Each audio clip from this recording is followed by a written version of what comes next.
Frankrijk. Bonjour. De basis van onze Europese beschaving. Ik woon hier al 12 jaar met heel veel plezier. Maar sinds de recente gebeurtenissen vraag ik me wel af in wat voor land ik leef. Hoe denken de Fransen eigenlijk over zichzelf? En staat Frankrijk echt op instorten?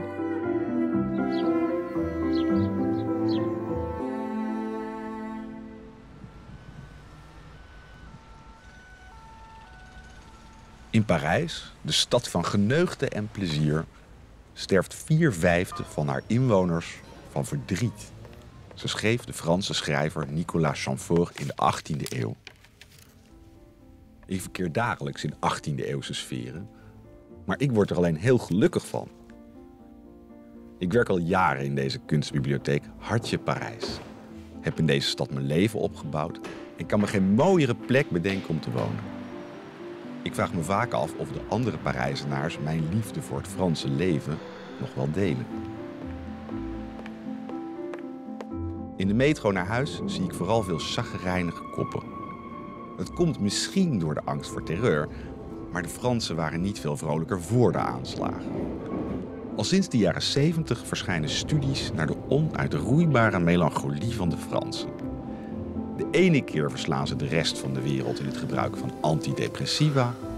Dan weer blijken Fransen nog pessimistischer dan Afghanen of Irakezen, die toch echt nog wat meer reden hebben om de toekomst te vrezen. Het is er toch met die Fransen aan de hand?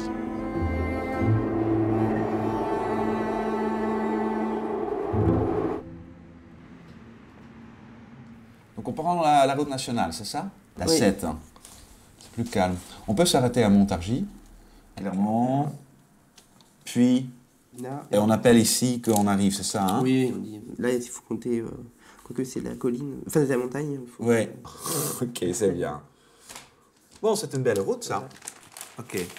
We gaan zo op pad naar de familie van Olivier in hun buitenhuis. We nemen niet snel weg, we nemen de route Nationale 7, zoals vroeger half Frankrijk, op weg naar het zuiden.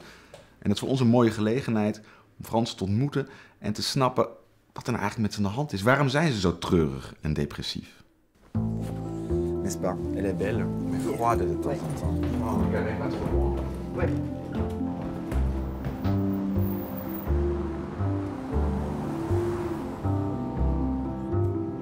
On prend le deuxième. Comme lui. Là? Ja, tout à fait. Là? Ja.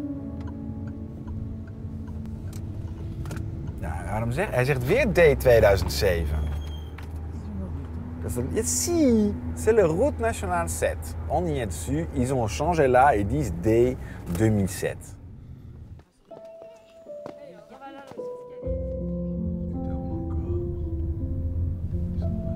Tu peux garer là, juste derrière l'autre. Voilà, juste comme ça. Très bien. Stop. Bonjour monsieur. Mais ici, entre campeurs, vous vous parlez un peu? Aussi, on se parle bonjour, bonsoir un petit peu, mais c'est vrai que c'est pas très convivial en fait. Les gens arrivent le soir, ils ferment les portes, ils mettent la télévision et puis on voit plus personne. Individualiste? Ouais, individualiste, absolument. D'accord. Nous, la télé, on l'a mise 2 fois en 5 ans. D'accord. Ici, vous verrez, le soir, tout le monde, dès qu'il fait un peu nuit, enfin toutes les fenêtres sont fermées, on met la télévision, on voit plus personne. Oh, ils ont peur ou Ouais, je sais pas, j'en sais rien, mais c'est vrai que c'est dommage. Ouais. Avant, c'était pas comme ça. Il y a quelques années, c'est vrai que les gens se parlaient plus. Ça a changé? Oui, je crois, oui. Pourquoi? Je sais pas. Non.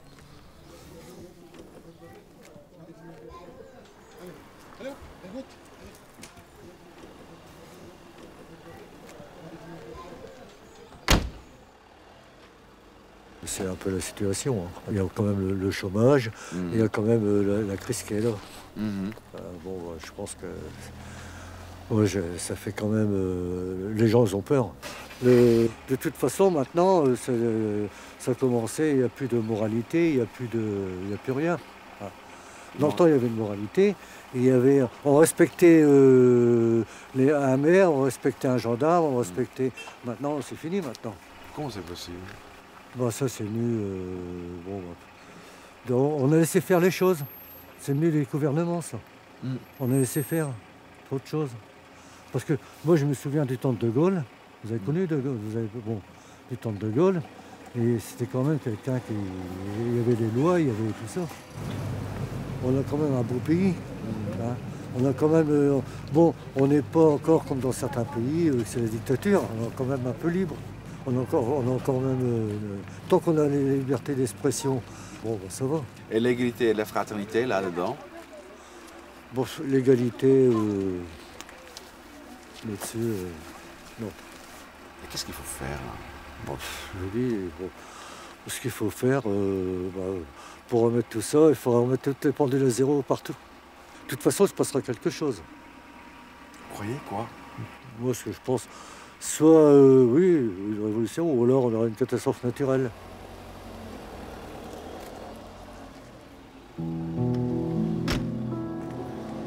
La Loire, elle est par où, s'il vous plaît? La Loire, ça coule sous le pont ici. Ah, ok, d'accord. Ça coule Faut sous qu'on la le pont. traverse. Moi, je sais pas comment on bloque là. Ouais.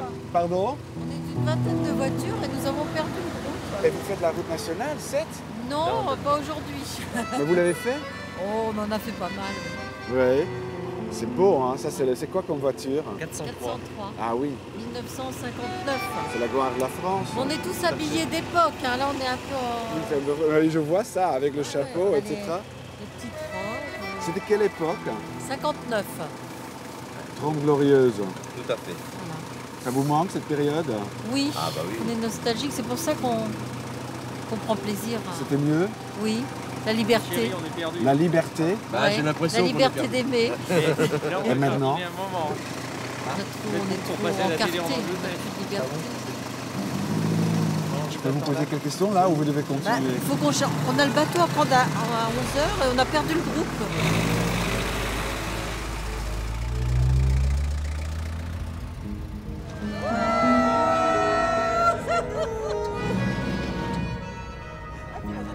Vroeger was alles beter. Dat hoor je natuurlijk overal. Maar ik heb het gevoel dat er hier meer aan de hand is. Nostalgie is een Frans woord. En de Fransen zijn ook echt iets kwijtgeraakt. 100 jaar geleden was Frankrijk nog het meest moderne land ter wereld. De beroemde ingenieur Eiffel verblufte de wereld met zijn Eiffeltoren. Ook deze prachtige kanaalbrug over de Loire is een van zijn technische hoogstandjes.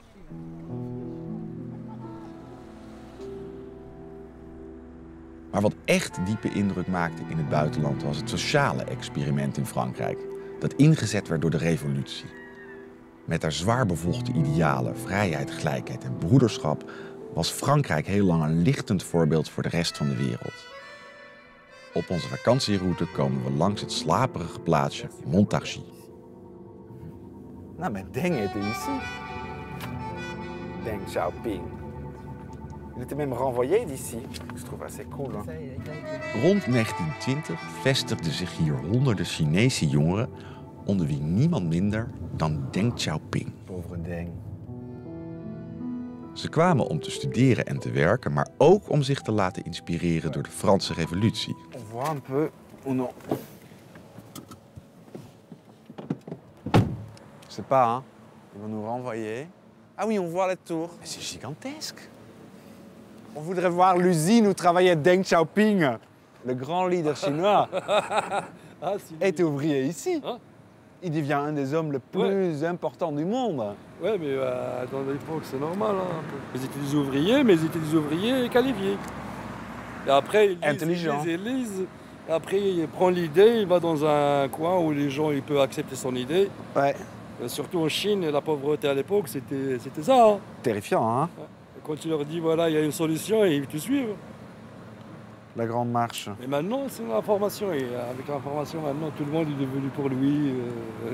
Ils ont oublié l'humanité, tout. C'est fini. Oublier l'humanité? Bah, tout le Vous monde a croyez? oublié maintenant. C'est triste. C'est triste un peu, mais bon, c'est comme ça. Ouais. Deng Xiaoping en de andere jonge Chinezen ervoeren een voor hen ongekende vrijheid van denken in Frankrijk.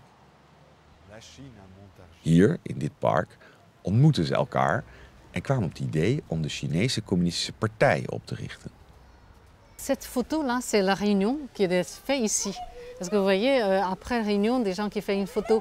L'habitude, donc, on a vu des photos en Chine, souvent c'est toujours assis, tout carré. Hein. Celle-ci, c'est complètement tout libre. Il y a debout, il y a assis et tout ça. C'est le sens vraiment liberté. Vous savez que c'est ici où le Parti communiste chinois a été créé, à Montargis? Je ne savais pas, mais oui, par contre, je savais quand même. Par contre, moi, ça fait quand même 43 ans que je suis à Montargis et je ne sais pas. Mais Montargis, c'était communiste pendant longtemps aussi, avec un maire communiste. Oui, c'était Nubla. Maître Nubla. Nubla, voilà, c'est communiste. Hein. C'est la droite maintenant. Moi, c'est toujours la même chose, que ce soit un ou que ce soit l'autre, ça ne change pas beaucoup. Hein. Il n'y a pas de différence entre les communistes et l'UMP. Bah, un petit peu, ce qu'on a avec la droite, on a plus de sécurité. Ah d'accord. Plus de sécurité, mieux, plus calme. Parce Voilà. qu'avant, il y avait des problèmes. Ah oui. Quel type de problème? Bah, dans les rues, vous trouvez toujours les vitres cassées, les voitures cassées, les incendies. Ouais. Le communiste, il laissait un peu faire les choses. Ja, laissez aller. Voilà, voilà. Vrijheid, gelijkheid en broederschap. In het China van Mao werden die inspirerende woorden een geesel voor het volk. Maar hoe zit dat in Frankrijk? Het staat op alle stadhuizen en scholen. Maar waarom merk je er zo weinig van? L'insécurité, je pense qu'il y a beaucoup de gens à discuter avec. L'insécurité, ben voilà, je disais du travail, l'insécurité au niveau protéger sa maison, protéger ses biens. Ils ont peur? Certaines personnes, ouais. Parce que c'est devenu, voilà, on protège son bien. Là. Donc voilà, le matériel, il faut ouvrir la porte, même parler aux voisins, je trouve que... Mais d'où vient ce sentiment? Alors la peur, à mon avis, c'est perdre quelque chose ou peur qu'on nous prenne quelque chose. Mais après, voilà, comme je dis, ça reste le matériel, quoi. Ouais. Les gens, ils ne s'ouvrent plus aux autres personnes. Enfin, On pourrait presque dire, on n'est plus dans la République liberté, égalité, fraternité. Ou non? Ouais, on peut les enlever de la J'ai jamais façade? cru trop, moi, ça, effectivement. Jamais cru? Jamais. La liberté, non, c'est pas... Ouais, il y a des choses pas claires, quoi. Même au niveau de la justice, il n'y a pas la même justice pour tout le monde, quoi. Y a pas... Non, voilà. Non. Honnêtement, même dans la République française? Oui, il n'y a pas la... C'est une qui date de la Révolution. Pour moi, Non, il y a pas... Franchement, quoi, il n'y a pas la justice pour les mêmes personnes, quoi. Bah, on enlève quand ces mots-là de la mairie? Moi, ça ne me viendrait pas l'idée d'aller les arracher. Non. Même si je ne suis pas tout à fait d'accord. Ou alors on change les, je sais pas, on change les symboles, ouais. Quelque chose, quoi. Ouais. Pas demain la veille. Qu'est-ce que serait un symbole mieux? Je ne peux pas vous dire, je sais pas. Un symbole mieux. I don't know. La réflexion un peu plus longue autour d'une table. Ouais. Les symboles. Les valeurs de la vie, comme j'en parlais tout à l'heure, quoi. Et être si possible simple et puis écouter les gens, ouais. Voilà. Partager ou s'ouvrir aussi un peu au monde, mais sans, voilà, sans jugement, quoi, parce qu'on n'est que de passage. Fraternité. Hein. Ouais, mais la fraternité, je crois que c'est par période, c'est comme les saisons, ça. Voilà. Ben quand même, on peut s'exprimer, on n'a pas un pistolet derrière la tête, fais attention à ce que tu vas dire. On a une liberté quand même, voilà, c'est quand même... Si demain je viens pour enlever fraternité, égalité, voilà, ma liberté, ça peut le rester. Problème, tu vas avoir des problèmes. Oui, ça correspond. La liberté? Ouais, à la réalité. Oui. Pour vous, c'est un pays libre. Oui, c'est un pays libre. Ouais.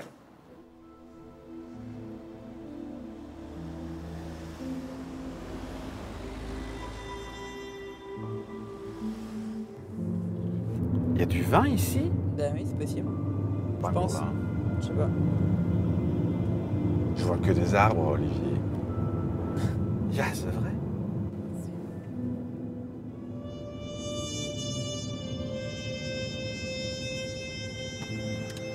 Oh là là, baignade, plan d'eau, c'est bien. Et donc à A4 à A5, c'est là. Là, il y a la A4, très bien, à droite, je pense. Mais ça a l'air nouveau, il n'y a pas d'arbre. Ça, c'est bien, non? D'ailleurs, on prend celui-là ou celui-là? Non, on prend celui-là. Hein. Pardon, goedemiddag. Mag ik u iets vragen? We willen de tent op gaan zetten, maar ik heb mijn rubberen hamer vergeten. We staan een stukje daarbij. Hoe hard is die grond hier eigenlijk? Nou, valt mee. Oh, maar dit is heel mooi. Ja. Oh, dit is heel goed. Dit is niet rubber, maar dit is veel beter eigenlijk. Ja, daarom. We gaan hem opzetten en dan breng ik hem terug. Dat is goed. Dankjewel. Hè. Succes ermee. Oké, dankjewel. Oui. T'as trouvé? C'est pas un maillet, mais c'est un truc métallique. D'accord. Donc j'espère qu'on va pas ruiner nos... Oui, ça va être... Comment ça s'appelle? Sardines. Des sardines. Ok. Le monsieur qui m'a donné le maillet m'a dit que c'était un peu dur ici. Oh ja, dit is altijd zo grappig. Je comprends pas, c'est pas un temps de faire PO français ça. Mais moi c'est trop petit.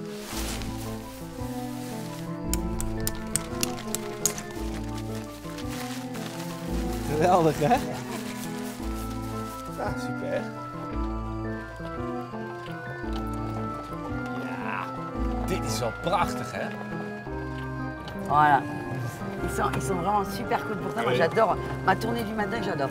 Parce que c'est aussi dire bonjour à tout le monde. Voilà, c'est beau de commencer la journée comme ça. On est privilégiés quand même, hein? Moi, je suis dans le métro le matin. Ouais, non. Moi, je ne pourrais pas. Ça sent bonbon qu'ici. Oui. Oui, puis les gens, je pense qu'ils doivent être plus fermés. Personne ne se parle. Quand on vit ici, on a vraiment une autre mentalité. Bonjour. Oh, on n'est pas comme... Il y en a des fois qui ne sont pas de... Alors dans cette règle-là, non. Quand on est confronté à ce genre de personnes, ce qui arrive rarement, mais ça arrive, eh bien, il faut insister. Oui. Il faut dire tout le temps bonjour. Oui. Parce que peut-être qu'elle vient de Paris. Oui. Donc, elle n'est pas habituée. Donc, à la fin de son séjour, on arrive à lui décrocher un sourire et à ce qu'elle soit détendue. Oui. C'est des petits Hollandais ou des petits Français, ça? C'est des Hollandais, là. Des Hollandais. Hein. Parce que la façon qu'ils ont dit bonjour... Voilà. Vous voyez la différence? Oui. Ouais. Ça aurait été un Français, il n'aurait pas fait l'effort de dire hello. Bonjour. Voilà. Ça, c'est français. Oui, d'accord. Parce que le français n'aurait pas dit hello. Non. Hein. J'aurais dit hello, le français m'aurait répondu bonjour. Bonjour. Voilà. Il reste un bonjour, même si vous dites hello. Le bon français n'a pas toujours bon caractère. On est obligé d'aimer ce qu'il aime. Voilà. Par contre, on est très... Quand on franchit le pas, cette barrière, on aime énormément les gens. On aime bien manger. On aime s'occuper des autres. Quand il y a cette solidarité, il peut y avoir des élans en France de façon très, très petit groupe qui peut se développer en une semaine. Une semaine, on peut se trouver avec 300 personnes qui vont faire quelque chose pour une personne. Pourquoi ces Français sont si malheureux? C'est dans la culture. Mais c'est une façon à eux d'évoluer, je dirais, quelque part assez vite. Parce qu'ils ne se contentent pas de ce qu'ils ont, ils veulent toujours plus. C'est pas un truc culturel aussi? C'est typiquement français. Un enfant qui rentre à l'école, il arrive, c'est comme une règle, hein, c'est de 0 à 30. Au lieu de lui faire comprendre que ce qu'il a fait est bien, de souvenirs d'enfant, les notes que c'est peut mieux faire. Peut mieux faire. Vous prenez des parents hollandais, je vois le comportement qu'ils ont avec les enfants, c'est beaucoup plus fluide, il y a moins de carcans, il y a moins de contraintes. Ça ne veut pas dire qu'ils ne s'occupent pas de leurs enfants, ça veut dire qu'ils leur laissent plus de liberté. Donc je pense que l'enfant, il évolue dans leur société avec peut-être plus d'assurance parce qu'on leur a appris petit. Ici, il y a un malaise parce que tout petit, on dit à l'enfant, tu peux pas, petit. On n'explique pas pourquoi. Et on lui ouvre pas la barrière tout doucement. Et ça crée peut-être des citoyens un peu malheureux. Un peu, on va dire, craintifs. Craintifs. Je sais pas. On est venu l'autre fois. C'est mieux ça? Hello. Elle marche plus. Hello, ça va? On débarque plus tôt que prévu. Eh ben, c'est bien. C'est bien. Où sont les autres? Bah, ils sont à la cuisine comme d'habitude. Ils sont où? À la cuisine comme d'habitude. Ah non, c'est pas vrai. Ah, ça je cuisine déjà. Elke zomer blijven we wel een paar dagen bij de familie van mijn vriend Olivier. Ze zijn typisch voor de oude Parijse middenklasse, welgemanierd en doordrongen van de Franse waarden. Oma André is een keurige Parisienne die nu al jaren geleden het familiebuitenhuis in de Ardèche heeft overgedragen aan haar kinderen. Olivier's vader Georges is een hoge ambtenaar die elke zoveel jaar voor zijn werk moet verhuizen. Moeder Pascal is verpleegkundige met wortels in Tunesië. Didier, een oude socialist met pensioen, is een vriend van de familie. Dankzij Olivier en zijn familie heb ik de Franse ziel de afgelopen jaren een beetje beter kunnen doorgronden. Parfait. Allez, mamie. Une année difficile. Beaucoup d'Hollandais viennent ici et souvent ils sont étonnés parce qu'ils disent oui, la France est un des plus beaux pays du monde, qu'est-ce qu'on mange bien, c'est pas trop cher. Mais qu'est-ce qu'ils râlent ces Français? On est mal gouverné, on est mal ci, Vous aussi vous râlez? Oui, bien sûr. Ah oui, elle râle. Oh bah bien sûr. Ah là là, les problèmes de quartier, je suis en plein dedans. Mais c'est pas parce qu'on râle qu'on n'est pas heureux. Ça n'a rien à voir. Ah. Ça fait partie de la culture locale, ça. Ah, local, tu veux dire français? Ouais. Oui. Mais c'est quoi cette culture? Toujours plus. Jamais content. Jamais content. Toujours mieux. Ouais, toujours mieux. Toujours mieux peut être aussi positif. Si on, Ben non, parce que tu as envie toujours de viser au-dessus. Il paraît qu'on est le peuple le plus pessimiste d'Europe.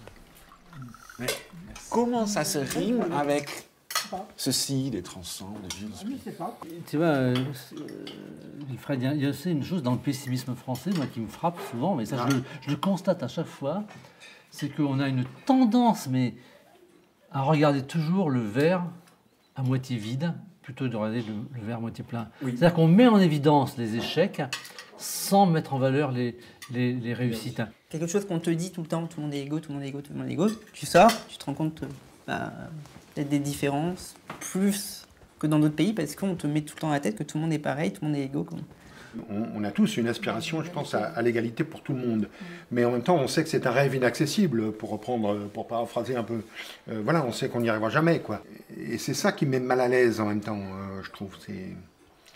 C'est que l'égalité, c'est un rêve, quoi. Et on n'y arrive pas, quoi. Mais ce socle d'égalité, est-ce qu'il explique pour une partie la dépression des Français, ou est-ce que c'est... Non, c'est parce que sous le terme égalité, je pense, parce que là, c'est la France, avec son histoire, qui veut faire que tout le monde, pas pense pareil, mais presque, un peu.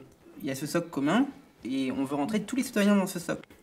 On a un certain rêve français, entre guillemets, comme disait François Hollande, là, qu'on doit atteindre, ça veut dire avoir la maison de campagne, avoir la voiture. Et ce modèle français, du moins, il est un peu inatteignable suivant les différentes cases pour différentes personnes, suivant la situation. Et du coup, ce moule ne reconnaît que les échecs. Et toi, tu pourrais vivre ailleurs, dans un autre pays, malgré tout? Bah, je pense que le fromage et le vin me manqueraient terriblement. On en trouve ailleurs, mais il est plus cher. C'est les meilleurs arguments, ça. Qu'est-ce que t'as dit? Donc, Ça, donc il faut garder la bouche vers moi. Comme ça, on voit pas.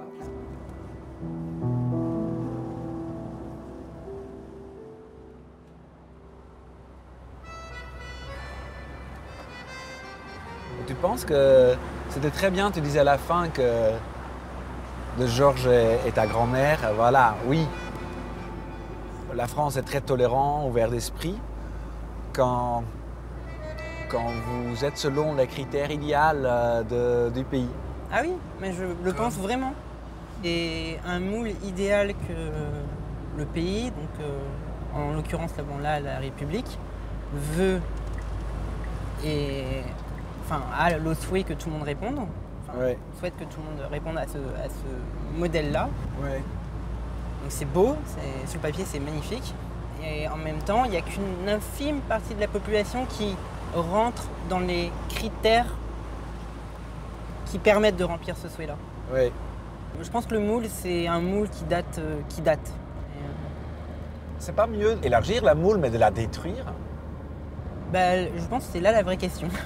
Oui. Et je pense que non, parce que je pense que ce moule constitue aussi l'identité française.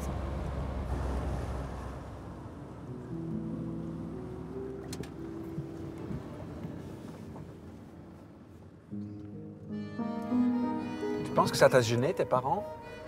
Non, je pense que ma mère, je pense, elle est tout à fait d'accord avec ça. Ouais. Mon père, ça l'a surpris, je pense.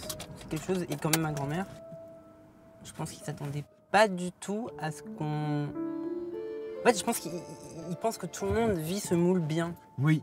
Et là, je pense que ça leur a fait un petit choc de savoir en fait que même dans leur sein familial, dans le sein familial, bah, ce moule ne répond pas aux attentes des personnes à table. Oui, de pas tout le monde en tout cas. De pas tout le monde, alors que eux, c'est une évidence. Bravo l'évidence. Oui, bravo l'évidence, comme tu dis.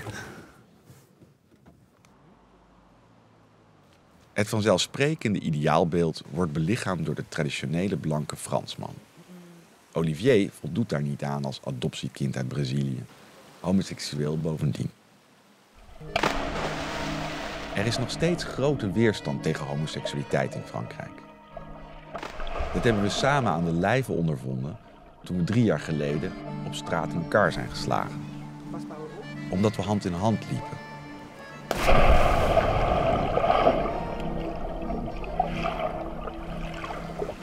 Est-ce que cet incident a changé votre vie? Un an après, on a dû se rendre compte que, oui, on évitait quelques quartiers. Et même dans le métro, inconsciemment, on prend distance pour pas être en couple. Dans des espaces donc, où tu ne te sens pas très en sécurité. Et ça m'a fait tellement chier quand on s'est rendu compte de cela. Parce que tu ne veux pas faire ça. Et soyons francs, ce n'est pas non plus nécessaire. Et on n'est pas des gars peureux, je pense. On n'est pas peur, on vit notre vie, on est assez heureux. Donc ça, c'est quand même désagréable à remarquer. Je pense qu'on cherche de plus en plus de cercles exclusivement homo pour sortir, pour partir en vacances, pour ne pas se faire embêter. Les Français appellent ça communautariste, ce qui est un sale mot dans ce pays. En Pays-Bas, c'est un peu plus accepté. Mais tu te retrouves avec des gens avec ou des mêmes croyances, ou les mêmes convictions, ou avec les mêmes orientations sexuelles. Et moi, je comprends la position française qui, idéalement, dit non, il faut qu'on tous ensemble, tous dans notre diversité ensemble. Oui, dans l'idéal, oui, mais parfois, on a envie d'être entre nous. Parce qu'il y a des groupes qui sont vraiment contre. Contre cette idée de communautarisme, oui. Absolument. Et contre l'homosexualité. Ah, ça c'est encore autre chose, oui, ça c'est... Contre l'homosexualité, évidemment. Mais je pense, là on parle des homosexuels, mais ça, je pense, peut être valable pour d'autres groupes de personnes, que ce soit d'orientation religieuse ou sexuelle ou autre. Le communautarisme n'est pas forcément quelque chose de mal tout de suite. C'est juste qu'il est synonyme de sécurité pour ces personnes-là. Ouais. Et par contre, d'un point de vue français, c'est mal vu, puisqu'on s'écarte, encore une fois, de ce socle commun qu'est la République, les citoyens de la République, et qu'on se met en écart de ça.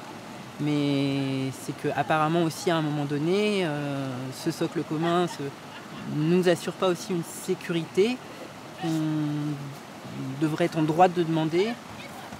Voilà. De la société.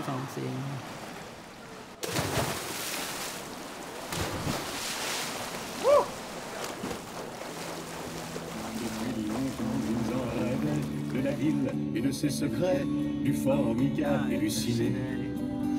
Les vieux, ce n'était pas original quand ils s'essuyaient machinal d'un revers de manche les lèvres. Mais ils savaient tous à propos tuer la caille ou le perdreau et manger la tome de chèvre.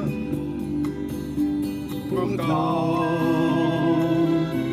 que la montagne est belle, comment peut-on s'imaginer en voyant un vol d'hirondelles que l'automne va arriver? Tu sais qu'en Hollande, on chante la même chanson nostalgique. Bon, ça s'appelle pas La Montagne parce qu'on n'en a pas, c'est tout plat, c'est pas comme ici. Très joli, Het Dorp. Je chante en irlandais. Je chante en irlandais. Het Dorp, een tuinpad van mijn vader. Zie ik de hoge bomen staan. Ik was een kind en dus niet beter dan dat het nooit voorbij zou gaan. C'est quand même tragique, nostalgique. Tu sais qu'aux Pays-Bas, c'est aussi un grand succès.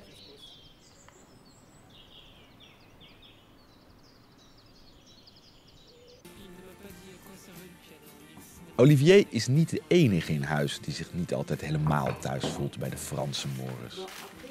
Voor zijn moeder Pascal lijkt het soms moeilijk om haar Tunesische verleden achter zich te laten en zich volledig Française te noemen. Ik wil nu wel eens weten hoe dit zit. Voilà, ça c'est un demi-bernouk, donc Oui. on pensait le mettre au mur. Je tiens et tu regardes. Ouais. Je pense que j'y arrive tout seul. Voilà. Plus haut encore. C'est beau ça. Ah ouais, c'est beau. Ouais. Je trouve très Ah ben joli. ça c'est...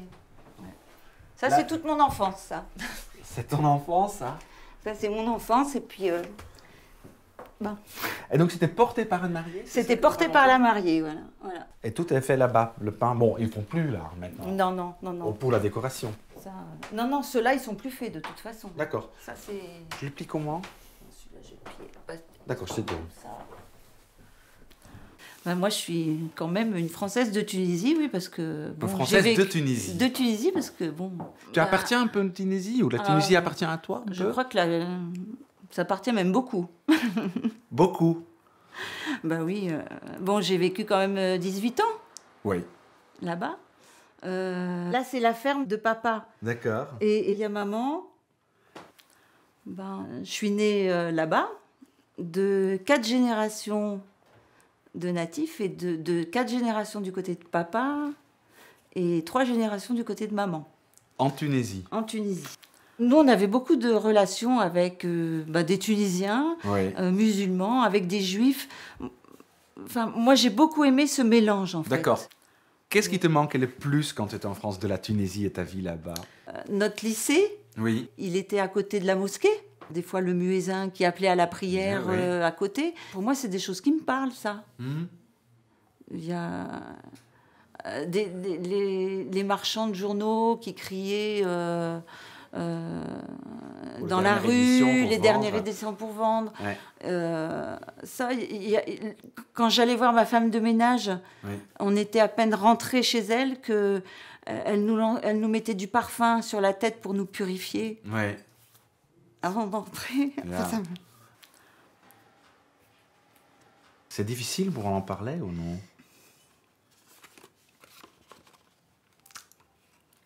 C'est des beaux souvenirs. Ouais. Pas que. Si, c'est des beaux souvenirs. Si, c'est des beaux Mhm. souvenirs. C'est des lieux que j'aime bien. Ouais. Qu'est-ce qu'il y avait là qui a plu dans ta vie en France aujourd'hui? Au moins. Je crois que c'est aussi les contacts. Ouais. Des contacts qui étaient simples, Mhm. si tu veux. Pas...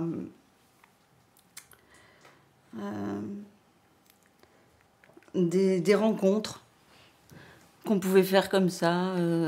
Il y avait vraiment quelque chose qui passait entre nous de très très fort. Mm. Et je pense qu'ici, on se met plus de barrières quand tu vas rencontrer les gens que là-bas. Enfin, c'est mon sentiment Ouais, oui. aujourd'hui, quoi. On met des barrières en France? Oui, je crois qu'on n'y va pas franco. Pas franco. Non. Tu expliques ça comment? Pourquoi les Français peuvent être si coincés ou si fermés? Qu'est-ce qu'ils ont, ces Gaulois, là? Désolé. C'est des Gaulois. Ah! Ils sont comme Et ça? ce n'est que des Gaulois. Non, mais... Bon, il y a des Gaulois qui peuvent changer aussi. Ah oui, donc c'est pas Donc, définitif. c'est pas définitif. Où est ta maison, donc? Quelque part en Gaule ou presque là? Ben... Bof. Ta maison, c'est ça, hein? C'est ce que tu ramènes avec toi. Oui.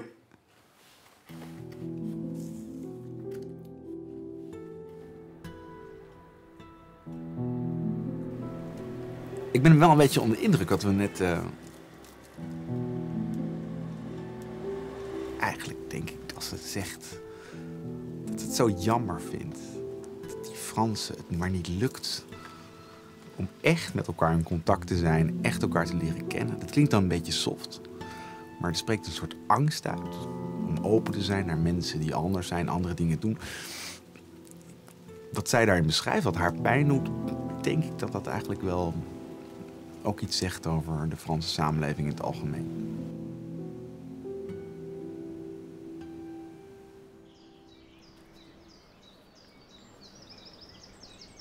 On avait ces revues dans la maison depuis peut-être un demi-siècle. Hein. Et malheureusement, ça a pris l'eau parce qu'il y a eu de très fortes pluies il y a quelques mois. Oui.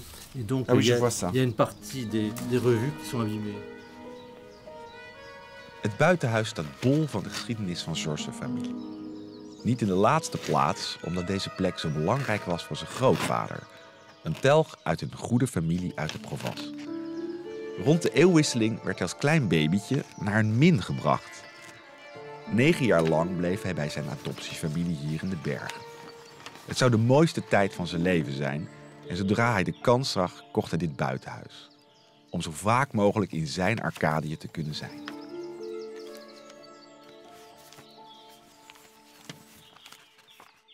J'ai l'impression que le français citadin que j'ai été à Paris, oui, c'est à une génération ou 2 générations, c'est un campagnard. Toujours. Toujours. Donc la campagne n'est jamais loin. Tous les Parisiens ont une attache à la campagne. D'accord. Est-ce que tu penses que ça, cette côté très campagne de la France, est-ce que ça a formé l'esprit de ces pays, de cette nation, ou toujours? Peut-être, oui. De quelle manière? Pour son conservatisme, sans doute. Tu penses que ça vient de là? Je pense qu'il y a une inertie qui est liée, je pense, à la mentalité campagnarde. Toujours? Ah oui, oui, je pense. Et de quelle manière la France est conservatrice ou un peu inerte? Parce qu'elle n'arrive pas à se réformer suffisamment rapidement. Ouais. Parce qu'on est habitué à des modes de fonctionnement qui sont très ancrés sur la mentalité paysanne. Et cette conservatisme, cette inertie, n'est-ce pas aussi un bon côté de la France, qu'on sait garder les traditions, ça permet la belle vie? Oui, ça permet de garder des façons de vivre, oui, des façons de penser aussi qui sont peut-être en Europe assez originales. Oui. Des images télévisées de l'arrivée du paquebot Queen Mary, des photographies télévisées.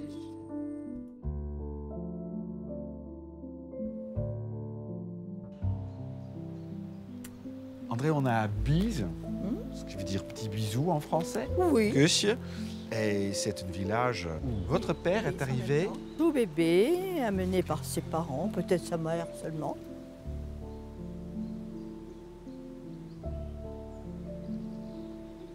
C'était actif, il y avait des commerces, il y avait des artisans, il y avait... Et ses parents lui manquaient pas? Je ne sais pas. Je pense qu'il les aimait beaucoup et il venait, sa mère venait. D'accord. C'est sûr, hein, il y avait un attachement, mais je pense que l'attachement le plus fort, il a été ici. Parce que c'était ses premières années.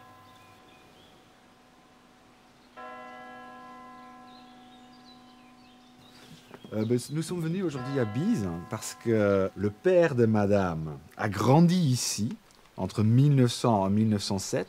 Il était en famille de lait et c'était la famille Thomas qui était nourrice.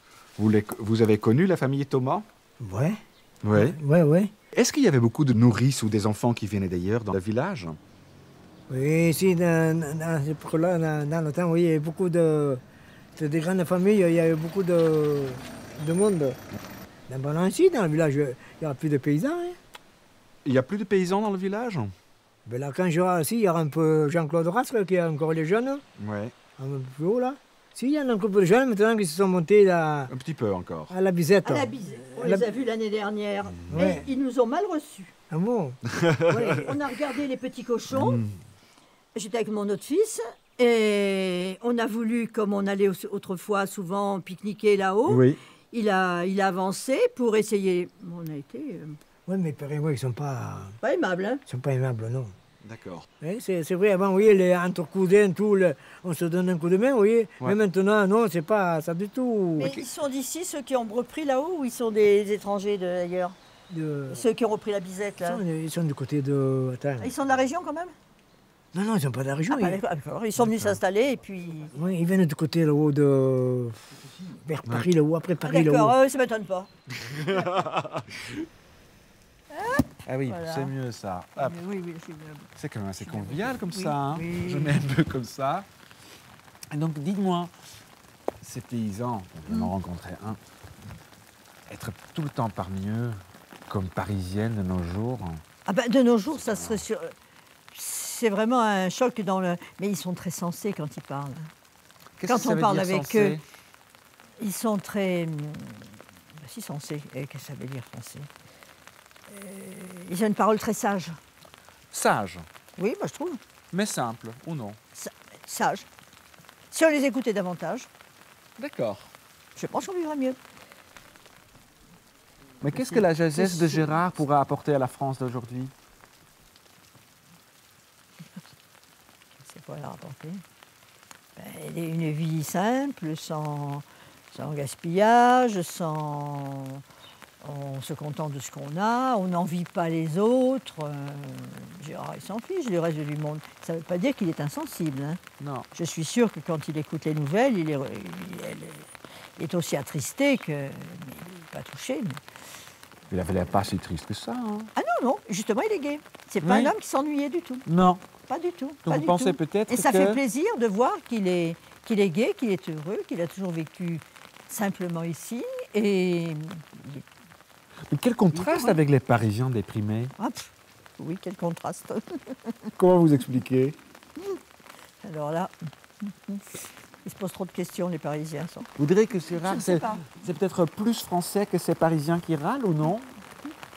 C'est une France qui n'existe plus beaucoup quand même. Enfin, Vous ça regrettez fait plaisir de la rencontrer de temps en temps, oui. Ça fait plaisir. D'accord. Et puis ce monde qui va trop vite. En 16 ans, il avait 16 ans.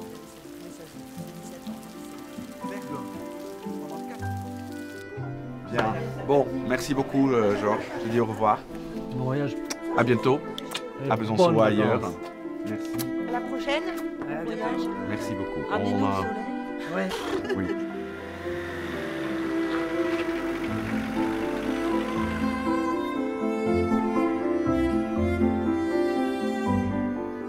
Merci d'avoir regardé mon vidéo. J'espère que vous l'avez aimé. Si oui, découvrez le nouvel épisode ici. Et sur notre chaîne YouTube, plein d'autres séries à découvrir. Abonnez-vous pour être tenu au courant de toutes les nouveautés. Merci et à bientôt.